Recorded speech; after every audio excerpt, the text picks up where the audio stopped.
আপনারা দেখছেন আরজি চ্যানেল, এরপর দেখবেন নিউজ 24 সংবাদ।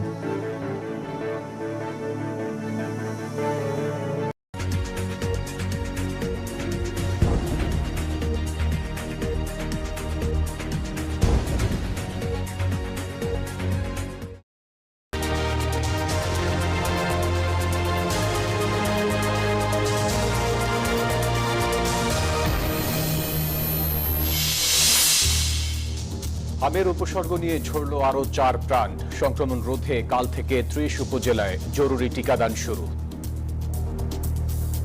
18টা ডিস্ট্রিক্টের অধীনে 30টা উপজেলায় আমরা আগামীকাল সকাল 9টা থেকে টিকা কার্যক্রম মিজেলস আমরা শুরু করতে যাচ্ছি। প্রাদুর্ভাব নতুন কোনো ভাইরাসের মিউটেশন কিনা গবেষণার তাগিদ বিশেষজ্ঞের।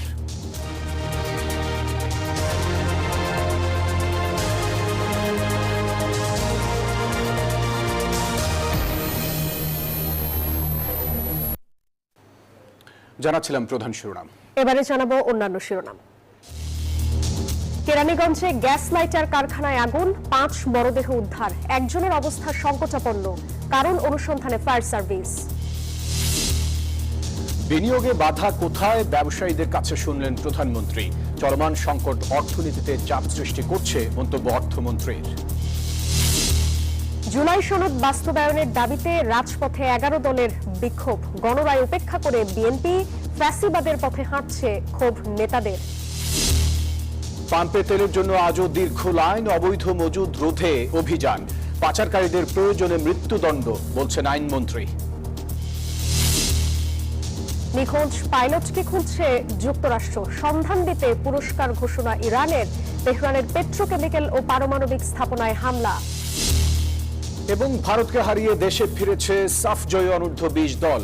ছাদ খোলা বাসে দেয়া হবে রাজকীয় সংবর্ধনা, আছে পুরস্কারও।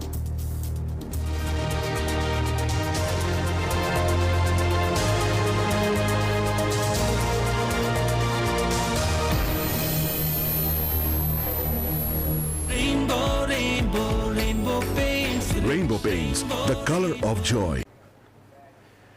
দর্শক স্বাগত নিউজ 24 সংবাদে। আর পুরো আয়োজনে আপনাদের সাথে আছি আমরা দুজন, আমি ফয়সাল মাহমুদ এবং আমি আছি জান্নাতুল সাদিয়া। দর্শক দেখছিলেন বিআরবি কেবলস সংবাদ শিরোনাম। শব্দের আরেক নাম, একদম ইউনিক স্ট্রাকচারাল ডিজাইনের কসমিক ডো। এর ওয়াল থিকনেস ও রিপ থিকনেস বেশি থাকা থেকে 50 বছরেরও বেশি। কসমিক ডো, নিশ্চিন্তে 50 বছর। এবারে বিস্তারিত। হামের উপসর্গ নিয়ে দেশের 2 জেলায় মারা গেছেন 4 শিশু। এর মধ্যে 3 জন রাজশাহীর এবং কুষ্টিয়ার 1 জন। এখনো দেশের বিভিন্ন হাসপাতালে ভর্তি রয়েছে অনেক শিশু। সংক্রমণের উচ্চ হার ঠেকাতে ঝুঁকিপূর্ণ 30 উপজেলায় রোববার থেকে হামের টিকা দেয়া শুরু করছে সরকার। আর স্বাস্থ্যমন্ত্রী জানালেন, 6 থেকে 59 মাস বয়সী দেশের সকল শিশুকে টিকার আওতায় আনতে চায় সরকার। উচ্চ সংক্রমণশীল হামের ভাইরাস আতঙ্কে এখন সারা দেশ। হামের জীবাণু নিয়ে সব বয়সের রোগীরাই হাসপাতালে আসছেন, তবে 6 মাস থেকে 5 বছরের শিশুরা বেশি আক্রান্ত হচ্ছে এই রোগে। হামে আক্রান্ত হয়ে এখন পর্যন্ত 50 শিশুর মৃত্যুর খবর পাওয়া গেছে সারা দেশ থেকে। বিশ্ব স্বাস্থ্য সংস্থার প্রতিবেদন বলছে, সারা দেশে ছড়িয়ে পড়া এই ভাইরাসে আক্রান্ত প্রায় 700 জন। এমন পরিস্থিতিতে সংক্রমণের হার বেশি এমন 18 জেলায় জরুরি ভিত্তিতে হামের টিকা দেওয়ার সিদ্ধান্ত নিয়েছে সরকার। স্বাস্থ্যমন্ত্রী জানিয়েছেন, কোরবানি ঈদের আগেই দেশের সব শিশুর জন্য এই টিকা নিশ্চিত করা হবে। আমরা আগামীকাল রবিবার সকাল 9 ঘটিকা থেকে আমরা আমাদের টিকা কার্যক্রম শুরু করতে যাচ্ছি। 18টা জেলার অধীনে 30টা উপজেলাকে আমরা হিট করতে চাচ্ছি। এখন ওইখানের মিজেলসের আক্রমণটা বেশি বিদায়। প্রাথমিকভাবে 30 উপজেলার 12 লাখেরও বেশি শিশুকে টিকা কার্যক্রমের আওতায় আনবে সরকার। ফার্স্ট হিটে নিয়েছি, ফার্স্ট কনসিডারেশন নিয়েছি 6 মাস থেকে 59 মাস, মানে 5 বছর থেকে 1 মাস কম। এই গ্রুপটাকে আমরা কালকে থেকে শুরু করতে। এদের সাথে যারা আক্রান্ত পেশেন্ট, জ্বর অথবা যাদের মিজেল হয়েছে, তাদেরকে আমরা সাথে সাথে ভিটামিন এ খাওয়াই দিব। টিকা কার্যক্রমের উদ্বোধনের দিনে অন্তত 5 উপজেলায় উপস্থিত থেকে কার্যক্রম তদারকি করবেন মন্ত্রী, প্রতিমন্ত্রী অথবা সচিব পর্যায়ের কর্মকর্তারা। আর সারা দেশের টিকা কার্যক্রমের সার্বিক পর্যবেক্ষণ ও তত্ত্বাবধানে থাকবেন প্রধানমন্ত্রী নিজে। আমাকে আমার মানুষকে বাঁচাতে হবে, আমার শিশুদের বাঁচাতে হবে। শাহ আলী জয়, নিউজ 24, ঢাকা। যা কন্টেন্ট। রাজধানীতে প্রতিদিন বাড়ছে হামের রোগী, যা সামাল দিতে হিমশিম খাচ্ছেন চিকিৎসক, নার্স ও স্বাস্থ্যকর্মীরা। জনস্বাস্থ্য বিশেষজ্ঞরা বলছেন, হাম প্রতিরোধের পাশাপাশি এই ভাইরাস নতুন কোনো মিউটেশন হচ্ছে কিনা সে বিষয়ে গবেষণা জরুরি। কমিউনিটি ইমিউনিটি ফিরিয়ে আনতে দ্রুততম সময়ের মধ্যে টিকাদান সম্পন্ন করার পরামর্শ তাদের। রিশাদ হাসান জানাচ্ছেন বিস্তারিত। শিশু হাসপাতালের আইসিইউতে মাত্র 6 মাস বয়সী নিতু। পৃথিবীর কোনো কিছু বুঝে ওঠার আগেই তার শরীরে প্রতিস্থাপিত হয়েছে ভারী চিকিৎসা সরঞ্জামাদি। ছোট্ট নিথুর শরীরটা হামে আক্রান্ত।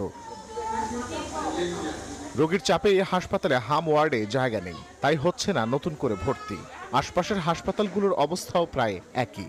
মাউতেল গেলাম, ওই জায়গায় অক্সিজেন বেড পাইনি। তারপর আবার কলেজ মেডিকেল গেলাম, অক্সিজেন বেড ওই জায়গাও পাইনি। পরে মুগদা মেডিকেল গেলাম, ওই জায়গাও পাইনি। তারপরে এই হসপিটালে এসে ভর্তি হয়েছি। অনেক অসুস্থ ছিল, তারপরে এখানে এসে ভর্তি হয়েছি। ভর্তি অনেক পরে আল্লাহর রহমতে এখন একটু ভালোই আছে। ওয়ার্ডের বাহিরেও কিছু রোগী আছে, এর মধ্যে কিছু রোগী যেগুলি ক্রিটিক্যাল বেশি সেগুলিকে আমরা আইসিইউতে রাখতেছি, যেগুলো একটু লেস ক্রিটিক্যাল সেগুলিকে আমরা ওয়ার্ডে রাখতেছি। দেশের জনস্বাস্থ্য পরিস্থিতির এই রূঢ় বাস্তবতার গল্পটা শুরু হয়েছিল অবহেলা থেকে। সম্প্রসারিত টিকাদান কার্যক্রমের 2019 থেকে 23 সালের মূল্যায়ন জরিপ অনুযায়ী 12 মাস বয়সের মধ্যে পূর্ণ টিকাদানের হার ছিল যথাক্রমে 83.9% ও 81.6%। পরবর্তীতে তা কমে আসে ব্যাপক হারে। কারণে এগুলো চলতেছিল, যার ফলে কমিউনিটিতে প্রতিরোধ ব্যবস্থা গড়ে ওঠার বদলে বেড়েছে সংক্রমণের হার। তাই হাম সাধারণ রোগ হলেও বেড়েছে প্রাদুর্ভাব, বলছেন এই জনস্বাস্থ্য বিশেষজ্ঞ। হামের টিকা দেওয়ার কারণে যেভাবে আমাদের দেশের মানুষের শরীরে প্রতিরোধ ক্ষমতাটা গড়ে উঠেছিল এবং শিশুদের জন্য একটা সুরক্ষা বলয় তৈরি হয়েছিল, টিকা দানে ছেদ পড়ার কারণে সেই সুরক্ষা বলয়ের মধ্যে কতগুলো ছিদ্র বা ঘাটতি তৈরি হয়। মানুষের যে সম্মিলিত প্রতিরোধ ক্ষমতা সেটি হামের ক্ষেত্রে যা ছিল এটি কমে যায়। বিশ্ব স্বাস্থ্য সংস্থার দক্ষিণ এশিয়া বিষয়ক সাবেকি উপদেষ্টা জানান, হাম আরএনএ ভাইরাস হওয়ায় এর মিউটেশন বা ভ্যারিয়েন্ট পরিবর্তন অস্বাভাবিক কিছু নয়। তবে গবেষণা চলমান থাকাকালীন সময়ে টিকাদানের মাধ্যমে প্রতিরোধ ব্যবস্থা নতুন করে গড়ে তোলা জরুরি। আমাদের স্বাস্থ্য বাজেট কম, আর ওদিকে স্বাস্থ্য ব্যয় হলো পৃথিবীর মধ্যে সবচেয়ে বেশি। তাহলে আমাদের কি হচ্ছে জিনিসটা? আলটিমেটলি আমরা স্বাস্থ্যের যত্ন নিতে পারছি না, রাষ্ট্র আমাদের স্বাস্থ্যের দায়িত্ব নিতে পারছে না, এবং আলটিমেটলি জনগণ কিন্তু সাফার করছে।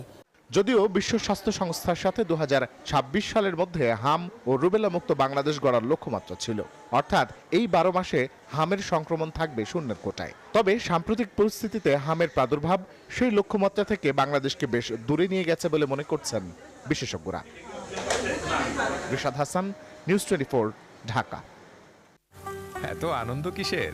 দেখেন না, সুইচ অন তো টাঙ্কি ফুল, অফুরন্ত পানি, আবার বিদ্যুৎ বিলও কম। আরএফএল ওয়াটার পাম্পের রোটর এখন আরো উন্নত, ফলে অল্প সময়ে ওঠে অধিক পানি আর বিদ্যুৎ সাশ্রয় হয় 20% পর্যন্ত। আমি ব্যবহার করি, তাই আমি জানি আরএফএল পাম্পই best. RFL water pump, on করলেই পানির তুফান। ঢাকার কেরানীগঞ্জের কদমতলীতে গ্যাস লাইটার কারখানায় আগুনের ঘটনায় 5 জনের মরদেহ উদ্ধার করা হয়েছে। নিহত ব্যক্তির সংখ্যা আরও বাড়তে পারে বলে ফায়ার সার্ভিসের পক্ষ থেকে জানানো হয়েছে। আহতদের জাতীয় বার্ন ইনস্টিটিউটে ভর্তি করা হয়েছে, আর এর মধ্যে একজনের অবস্থা আশঙ্কাজনক। শনিবার দুপুরে রাজধানীর কদমতলীর চৌরাস্তার আলবারাকা হাসপাতালের পাশে গ্যাস লাইটার কারখানায় আগুন লাগে। 1.5 ঘন্টার চেষ্টার পর বেলা 2:30টার দিকে আগুন নিয়ন্ত্রণে আসে। শুরুতে ফায়ার সার্ভিসের 3টে ইউনিট কাজ শুরু করে, পরে আরও 4টি ইউনিট যোগ দেয়। এর আগের বারও ঠিক এই একই টাইমে আগুন লাগছে, এর আগে এখানে 2বার আগুন লাগছে। পরে ফায়ার সার্ভিস 5 জনের মরদেহ উদ্ধার করে, তবে তারা নারী বা পুরুষ তা এখনো নিশ্চিত হওয়া যায়নি। লাইটার ফ্যাক্টরির ক্ষেত্রে যে জিনিসটা হয়, এখানে বিউটেন গ্যাস থাকে এবং হাইড্রোকার্বন, যেটা মনে করেন দ্রুত আগুনটাকে ছড়ায় দেয় আসলে। আর কিছু কিছু ক্ষেত্রে প্রোপেন গ্যাসও এখানে ইউজ করা হয়। বড় বড় কম্প্রেসার মেশিন আছে, সিলিন্ডার আছে, আসলে মাল্টি হ্যাজার্ড এগুলোর মধ্যে থাকে, যার কারণে এগুলো মাথায় রেখে আসলে আমাদের কাজ করতে হয়েছে। প্রাথমিকভাবে আগুন লাগার কারণ ও ক্ষয়ক্ষতির পরিমাণ জানা যায়নি, তবে কারখানায় অগ্নি নির্বাপন ব্যবস্থা ছিল না বলে জানায় ফায়ার সার্ভিস। আহতদের ইনস্টিটিউটে ভর্তি করা হয়েছে, এর মধ্যে একজনের অবস্থা সংকটাপন্ন। আমার তো একটাই মা, আর তো কিছু নাই, আর কে টাকা দেবে? নিহতদের মরদেহ আনা হয় মিটফোর্ড হাসপাতালে। মাসুদা লাবনী, নিউজ 24, ঢাকা। বিজলি কেবলস যে কোনো স্থাপনার বৈদ্যুতিক সংযোগকে রাখে নিরাপদ। এর স্কিন কোটেড ইনসুলেশন সম্পূর্ণ ফায়ার রিটার্ডেন্ট, তাই বিজলি কেবলস নিজেই নিজেকে নেভায়। বিজলি কেবলস, নিরাপদ আজীবন। দেশের ব্যবসা বাণিজ্য এবং বিনিয়োগ পরিস্থিতি নিয়ে শীর্ষ ব্যবসায়ীদের সাথে বৈঠক করেছেন প্রধানমন্ত্রী তারেক রহমান। শনিবার সকাল 11:30টায় তেজগাঁও প্রধানমন্ত্রীর কার্যালয়ে এই বৈঠক হয়েছে। প্রায় 3.5 ঘন্টা এই বৈঠক হয়। বৈঠকে দেশের ব্যবসা বাণিজ্য পরিস্থিতি, অর্থনৈতিক অবস্থা, বিনিয়োগ পরিস্থিতি, জ্বালানি সংকট মোকাবেলা প্রভৃতি বিষয় নিয়ে আলোচনা হয়। দেশের ব্যবসা বাণিজ্য ও বিনিয়োগে গতি ফেরাতে সরকার গঠনের পর দেশের শীর্ষ ব্যবসায়ীদের সাথে বৈঠক করলেন প্রধানমন্ত্রী তারেক রহমান। শনিবার সকালে প্রধানমন্ত্রীর কার্যালয়ে প্রাইভেট সেক্টর অ্যাডভাইজারি কাউন্সিলের প্রথম সভায় অংশ নিয়ে ব্যবসায়ীদের সাথে সরাসরি কথা বলেন সরকার প্রধান। বৈঠকে ডিবিএল গ্রুপের ব্যবস্থাপনা পরিচালক এম এ জব্বার, অ্যাপেক্স ফুটওয়্যারের ব্যবস্থাপনা পরিচালক সৈয়দ নাসিম মঞ্জুর, প্রাণ আরএফএল গ্রুপের chairman Ahsan Khan Chowdhury, Pacific jeans গ্রুপের ব্যবস্থাপনা পরিচালক সৈয়দ মোহাম্মদ তানভীর, বে গ্রুপের ব্যবস্থাপনা পরিচালক জিয়াউর রহমান, ইনসেপ্টা ফার্মাসিউটিক্যালসের চেয়ারম্যান আব্দুল মুক্তাদির, রানার গ্রুপের চেয়ারম্যান হাফিজুর রহমান খান, র্যাঙ্কস গ্রুপের ব্যবস্থাপনা পরিচালক সোহানা রৌফ চৌধুরী, এসিআই এর ব্যবস্থাপনা পরিচালক আরিফ দৌলা সহ শীর্ষ ব্যবসায়ীরা উপস্থিত ছিলেন। বৈঠকের পর প্রধানমন্ত্রীর কার্যালয়ের ফটকে সাংবাদিকদের সামনে বিস্তারিত তুলে ধরেন অর্থমন্ত্রী আমির খসরু মাহমুদ চৌধুরী। জানান, বন্ধ কলকারখানা চালুর বিষয়েও আলোচনা হয়েছে। যেই মিল কারখানাগুলো বন্ধ হয়ে গেছে এগুলোকে কিভাবে চালানো যায়, সরকারি মিল কারখানা যেগুলো বন্ধ হয়েছে এগুলোকে কিভাবে আবার শুরু করা যায়। সুতরাং সার্বিকভাবে যে নতুন প্রজেক্টের বাইরেও যেগুলো পুরনো প্রজেক্ট বন্ধ হয়ে আছে এগুলো চালু করার জন্য আলোচনা হয়েছে। বিনিয়োগের ক্ষেত্রে ব্যবসায়ীরা কোথায় বাধা পাচ্ছেন, এগুলোর সমাধান প্রধানমন্ত্রী দ্রুত করতে চান বলে বৈঠকে জানান তারেক রহমান। এই তো বিনিয়োগ বান্ধবের হওয়ার যে প্রক্রিয়া, সেই হিসাবে আজকে ব্যবসায়ী নেতৃবৃন্দের সাথে বসা হয়েছে। তাদের কাছ থেকে উনি শুনেছেন যে বিনিয়োগের প্রতি বাধা কোথায়, তাদের বিনিয়োগে বাধা কোথায় কোথায় পাচ্ছে, এগুলোর সমাধান উনি করতে চান, খুব সহসা করতে চান এবং এইগুলো শুনেছেন। কিছু কিছু সমাধান অন দ্য স্পট দিয়েছেন, আর বাকিগুলো আলোচনার মাধ্যমে সমাধান দেওয়া হবে। বৈঠকে মাঝারি উদ্যোক্তাদের রফতানিতে উৎসাহিত করতে লাইসেন্স প্রাপ্তি সহজীকরণ, আমদানি রফতানি ও বাণিজ্যের গতি আনতে গভীর সমুদ্র বন্দর চালুর আহ্বান জানিয়েছেন ব্যবসায়ীরা। মারুফা রহমান, নিউজ 24, ঢাকা। যত লাগে ততবার হাই কেয়ার ডাইপার। আমার সোনামণির সুরক্ষা তো আমার হাতে, মা হিসাবে আমি তাই কেয়ারফুল। হাই কেয়ার ডাইপার, মোর দেন কেয়ার। গণভোট অস্বীকার করে ফ্যাসিবাদের পথে হাঁটছে বিএনপি, এমন মন্তব্য করেছেন জামায়াতে ইসলামের নায়েবে আমির এটিএম আজহারুল ইসলাম। শনিবার রাজধানীর বায়তুল মোকাররমের সামনে বিক্ষোভ সমাবেশে এ কথা বলেন তিনি। আরও বলেন, গণভোট ও সংস্কার ইস্যুর সমাধান সংসদে না হলে রাজপথে বৃহত্তর আন্দোলনে যাবে 11 দল। এ সময় 11 দলের অন্যান্য নেতারা বলেন, সংস্কার এড়িয়ে গিয়ে যারা ফ্যাসিবাদের পথে হাঁটবে তাদের ইতিহাসের কাঠগড়ায় দাঁড়াতে হবে। সমাবেশে দেশের জ্বালানি সংকট নিয়েও সরকারের সমালোচনা করেন বক্তারা।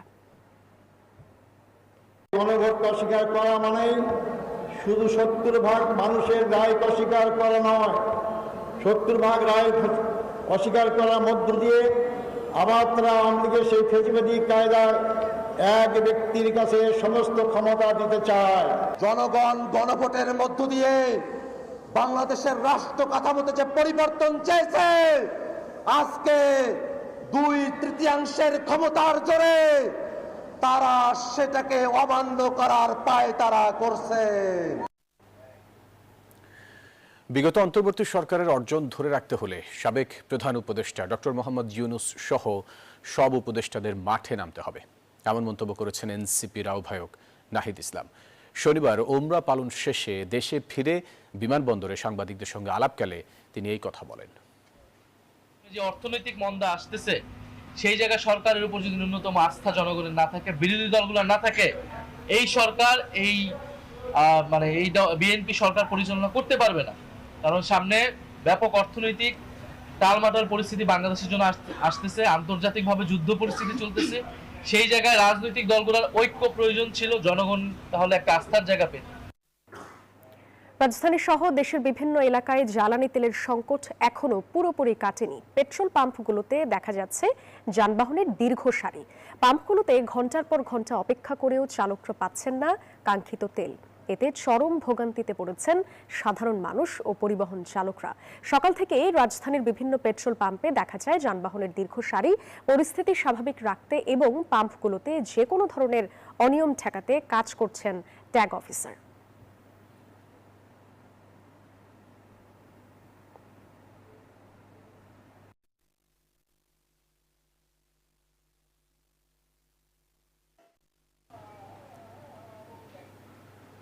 অবৈধ মজুদ ও চোরাচালানের কারণে তৈরি হচ্ছে জ্বালানি তেলের কৃত্রিম সংকট। এই কথা জানিয়ে আইনমন্ত্রী অ্যাডভোকেট আসাদুজ্জামান তেলের কালোবাজারের রোধে প্রয়োজনে মৃত্যুদণ্ডের শাস্তি প্রয়োগের হুঁশিয়ারি দিয়েছেন।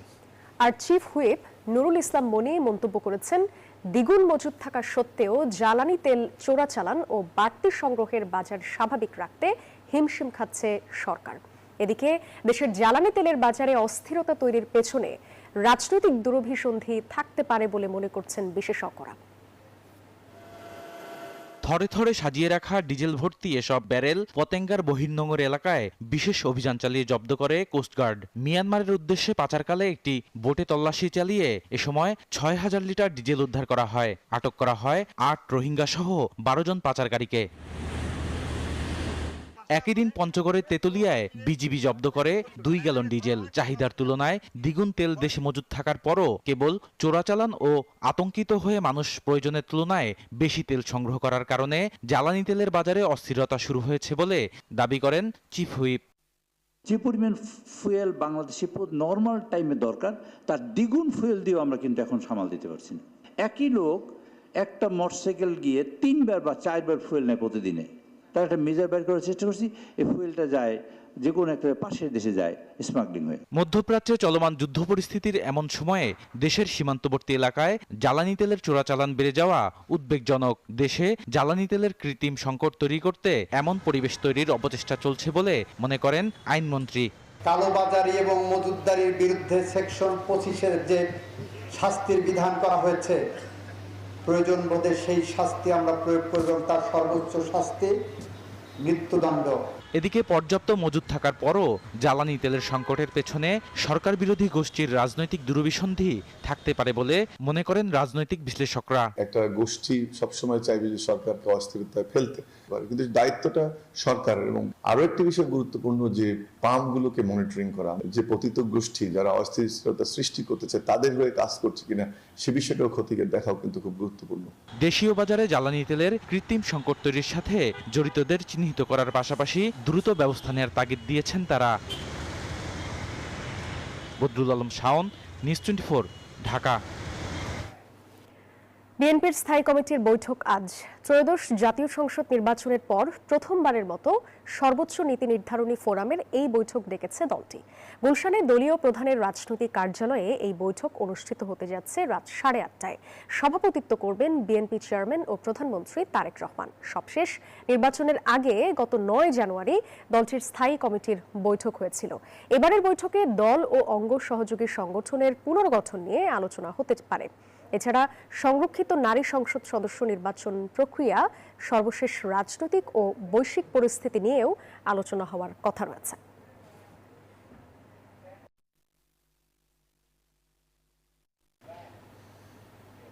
সময় হলো একটা বিরতির, সাথেই থাকুন।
স্বাগত আরেকবার নিউজ 24 সংবাদে। জানিয়ে দেব খেলার খবর।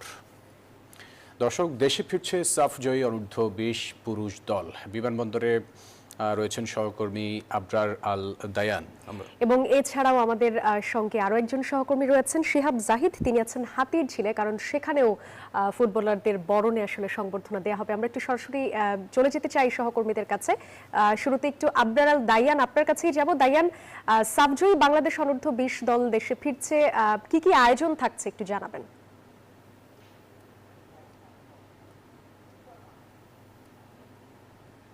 ধন্যবাদ সাদিয়া আপনাকে। আপনি যেমনটি বলছিলেন, অলরেডি তারা কিন্তু বাংলাদেশের মাটিতে ল্যান্ড করেছে। আমরা কিছুক্ষণ আগেই জানতে পেরেছি তারা বিমান থেকে নেমেছে, বোর্ডিং ব্রিজে অবস্থান করছে। যদিও তাদের লাগেজ এখন পর্যন্ত সেখান থেকে বের হয়ে আসেনি, এই জন্য তারা এখন পর্যন্ত সেখান থেকে বের হয়নি। এরপরই আসলে আমরা এর আগের সংবাদও যেমনটি জানিয়েছিলাম, এখান থেকে ছাদখোলা বাসে তাদেরকে বরণ করে নেওয়া হবে হাতিরঝিলে, যেখানে তাদেরকে সংবর্ধনার আয়োজন করা হয়েছে, যেটি সকলের জন্য উন্মুক্ত থাকবে। এর মধ্যেই হচ্ছে যে বাংলাদেশের যে সাফ জয়ী ফুটবলাররা আছে অনূর্ধ্ব 20 দলের, তাদেরকে বরণ করে নেওয়ার জন্য কিন্তু বাফুফে কর্তারাও এয়ারপোর্টে প্রবেশ করেছে। সেই সঙ্গে বিশেষ করে বলতে চাই, মাননীয় যুব ক্রীড়া প্রতিমন্ত্রী আমিনুল হক তিনি কিন্তু আগেই জানিয়েছিলেন যে সাফ জয়ী এই ফুটবলারদেরকে তিনি নিজে এসে বরণ করবেন।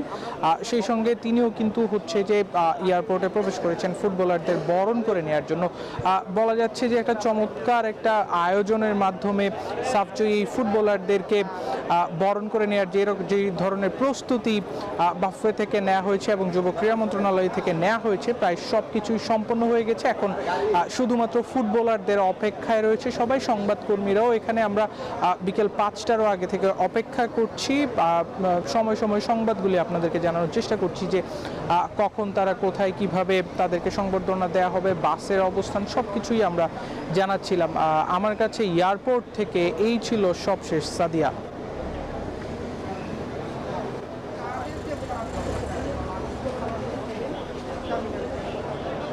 চলে যেতে চাই দায়ান, ধন্যবাদ আপনাকে। দর্শক, এবারে আমরা একটু হাতিরঝিলে চলে যাব, সেখানে আছেন আমাদের সহকর্মী শিহাব জাহিদ। শিহাব, হাতিরঝিলে ফুটবলারদের বরণে কি কি আয়োজন থাকছে একটু জানাবেন।